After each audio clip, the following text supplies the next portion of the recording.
Mahigit 300,000 pisong halaga ng shabu ang nasabat sa Bayambang PNP sa isinagawang drug buy-bust operation sa barangay Nasian Sur, Bayambang, Pangasinan.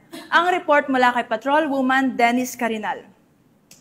Estado ng street-level individual sa ikinasang drug buy-bust operation ng Bayambang PNP at sa maigting na pagkikipagtulungan ng PDRO-1 sa Purok 4 Barangay Nasian Sur, Bayambang, Pangasinan, ito lamang June 11, 2025. Kinilala ni Police Lieutenant Colonel Romel P. Bagsik, hepe ng Bayambang PNP, ang sospek na si alias Sam, residente ng Barangay Apaya, Malasiki, Pangasinan.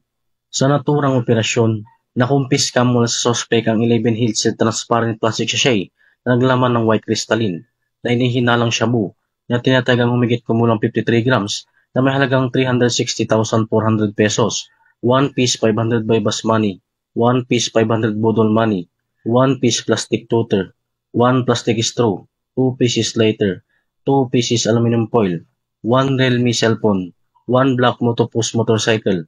Maharap ito sa kasong paglabag sa Republic Act 9165 o Comprehensive Dangerous Drugs Act of 2002. Ang tagumpay ng operasyon ay bunga ng magandang ugnayan ng mamamayan pambansang pulisya para mas lalo mapaigting ang kampanya laban sa kriminalidad tungo sa mapayapat ligtas na bagong Pilipinas.